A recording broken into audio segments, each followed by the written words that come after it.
శ్రీరామచంద్ర పరబ్రహ్మణే నమః. శ్రీ గురుభ్యో నమః. శ్రీమాత్రే నమః. శ్రీ గణేశాయ నమః.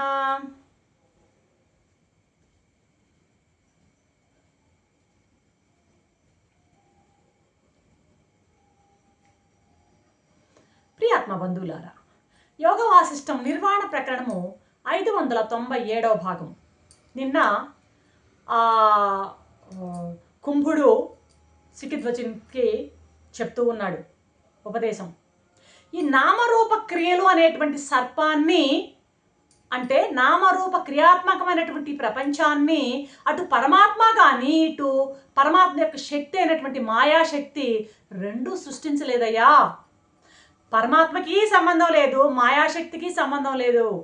అయితే ఎలా జరిగింది మోసం అంటే, అజ్ఞానం వల్ల నువ్వు చూస్తున్నావు. నీ అజ్ఞానం వల్ల నువ్వు దాని ప్రపంచంగా చూస్తున్నావు. వాస్తవానికి ప్రపంచం ప్రపంచం కాదు, పరమాత్మే. అది అక్కడ అసలు పాయింట్.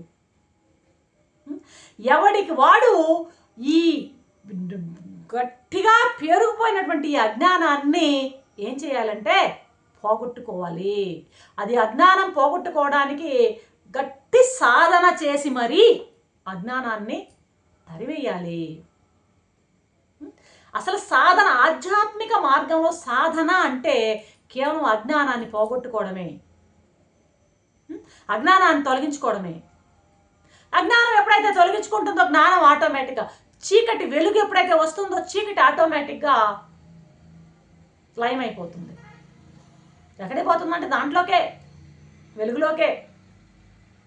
మళ్ళీ ఆ వెలుగు ఆపాము, మళ్ళీ నేనున్నానంటూ బయటపడుతుంది.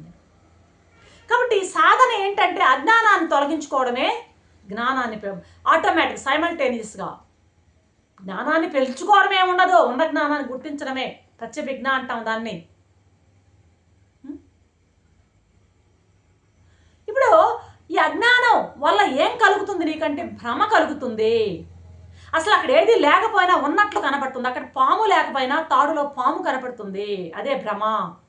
లేనిది ఉన్నట్లు కనపడుతున్నదే, కనపడ్డమే అది అజ్ఞానం. ఇది సిద్ధాంతం. ఇప్పుడు అద్వైతము కారణం లేకుండా కార్యం ఉన్నట్లు కనపడింది అనుకో, అర్థమైందా? అటువంటి దానికి కారణం లేకుండా ఏదైనా కార్యం కనపడుతుంటే దానికి ఈ అద్వైతులు పెట్టిన పేరు ఏదంటే మిథ్యా. అర్థమవుతుందా అని ఇట చెప్తూ ఉంటే సికిధ్వజునికి కంగారు పడుతున్నాడు. ఏంటండి మీరు చెప్పేది, మరీ చోద్యంగా ఉంది. ఇంత పెద్ద ప్రపంచానికి, కళ్ళ ముందు దయ్యంలాగా కనపడుతున్నటువంటి ప్రపంచానికి కారణం లేదా, లేదంటున్నారా? కారణం లేకుండానే ఇంతగా విస్తృతంగా మనకి ఇది విస్తరించి కనిపిస్తున్నదా?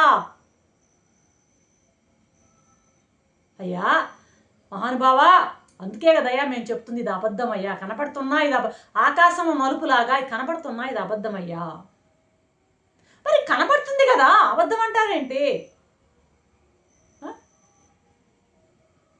ఇది కనపడుతున్నంత వరకు మనము దీనికి కారణం ఏదో ఉంది, ఎవరో ఒక సృష్టించారు అని అనుకోవాలి కదా. మనకు కనపడుతున్న దాన్ని అనుకో, నీకు ఇంకా అజ్ఞానం తీరలా అనుకో, ఎవరిని అనుకుంటావు? ఆ బ్రహ్మదేవుడు సృష్టించాడు అంటారు. మామూలు పురాణాలన్నీ చెప్పేది ఇదే కదా, బ్రహ్మదేవుడు సృష్టించాడు ఈ సృష్టినంతా, సృష్టికర్త బ్రహ్మదేవుడు, చతుర్ముఖ బ్రహ్మ సృష్టి అని అంటాం కదా. మరి ఆ బ్రహ్మదేవుడు మొదట ఎక్కడి నుంచి వచ్చాడు? నాభి కమలంలో. ఎవరు? నా పరమాత్మ, పరబ్రహ్మం నాభి కమలం నుంచి వచ్చాడు. దానికి ముందు ఆ నాభి కమలం రాకముందు ఆ బ్రహ్మ స్వరూపం, పరమాత్మ స్వరూపమే, అది బ్రహ్మమే. ఆ నాభి కమలంలోంచి బ్రహ్మదేవుడు వచ్చి సృష్టించాడు అని పురాణాలు అవి చెప్తున్నాయి. కాబట్టి ఈ బ్రహ్మదేవుడు పుట్టక ముందు ఉన్నది ఏంటంటే సాక్షాత్ పరబ్రహ్మ స్వరూపమే.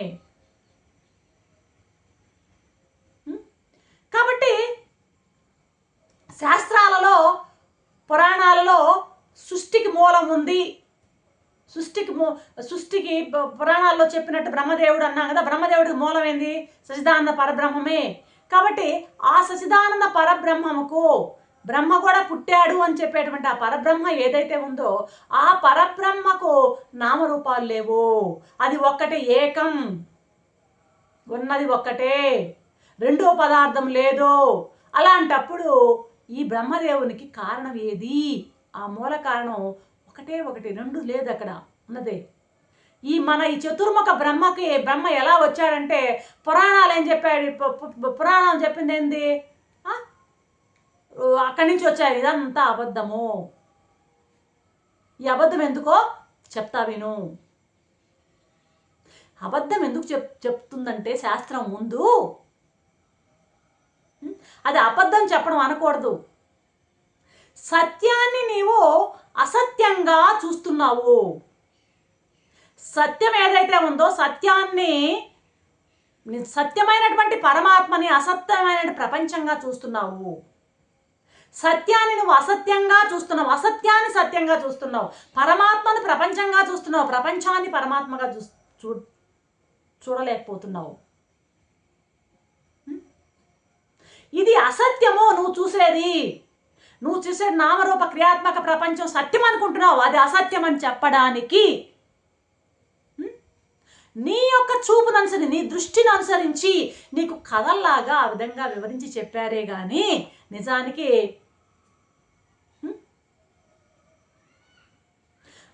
నీ యొక్క నమ్మకం గట్టిగా ఉంది.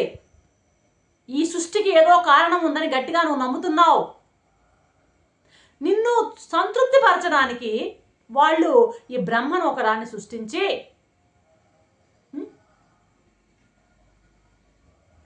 ఆ బ్రహ్మ నుంచే ఈ యొక్క ఆ సృష్టి జరిగింది అని చెప్పడం అనేది జరుగుతుంది. నువ్వు కన్నా మూల కారణాన్ని కన్నా దీన్ని అన్వేషిస్తూ పోతే ఒకానొక నీకు అక్కడ అంటే నీ అంటే ఇక్కడ మనం అర్థం చేసుకోవాల్సింది ఏంటంటే మనం గట్టిగా నమ్ముతున్నాం కాబట్టి సృష్టికి ఒక సృష్టికర్త ఉన్నాడు, కారణం ఉందని గట్టిగా నమ్ముతున్నాం కాబట్టి నిన్ను సాటిస్ఫై చేయడానికి బ్రహ్మదేవుడిని ఒకరిని సృష్టించారు.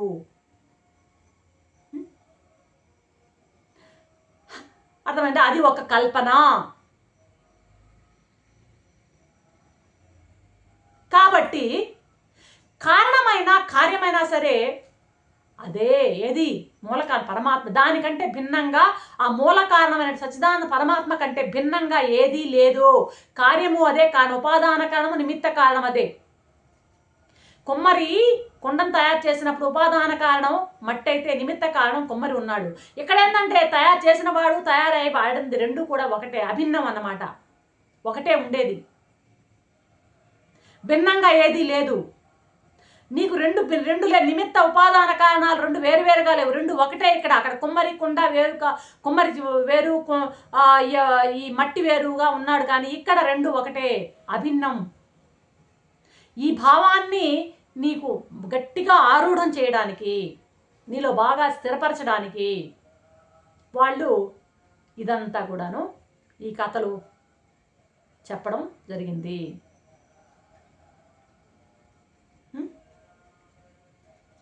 కాబట్టి ఉన్నది బ్రహ్మమే అయినప్పుడు ఇక ఆ పితామహుడు ఎక్కడ ఉన్నాడయ్యా? నిన్ను సృష్టికర్త పితామహుడు ఎవరు? అసలు పితామహుని సృష్టే అబద్ధం అంటే ఇక పితామహుడు అనేవాడు ఎక్కడున్నాడు? పితామహుడు చేసిన సృష్టి అబద్ధమే, పితామహుడు అబద్ధమే. నీదంతా నువ్వు కనపడేటువంటి నామరూప క్రియాత్మక ప్రపంచం అంతా కూడా నీ అజ్ఞానం వల్ల కనబడుతుంది. అజ్ఞానం అంటే ఏంటి? ఉన్నది ఉన్నట్లుగా చూడలేకపోతున్నావు. ఉన్నదేమిటి? పరమాత్మ. చూసేదేమిటి? ప్రపంచంగా. కాబట్టి పరమాత్మని పరమాత్మంగా చూడలేక ప్రపంచంగా నువ్వు చూడడంలోనే నీ అజ్ఞానం దాగున్నది. అంతేగాని నిజంగా వాడెవడో పితామహుడు ఒక బ్రహ్మదేవుడు ఉండి ఆ బ్రహ్మదేవుడు సృష్టి చేస్తే ఆయన నాభికమలంలోంచి వచ్చి ఇదంతా కూడాను నిన్ను సత్యాన్ని నువ్వు అసత్యంగా చూస్తున్నావు, అసత్యాన్ని సత్యంగా చూస్తున్నావు. కాబట్టి సత్యాన్ని నీకు బోధపరచడానికి మహర్షులు అల్లినటువంటి కథలేనయ్యా ఇవన్నీ అంటూ ముగిస్తోంది ఇక్కడ కుంభుడు. రేపటి ఎపిసోడ్లో ఏం చెప్తుందో చూద్దాం. అంతవరకు సెలవు. సర్వం శ్రీరామచంద్ర చరణారవిందార్పణం. ఓ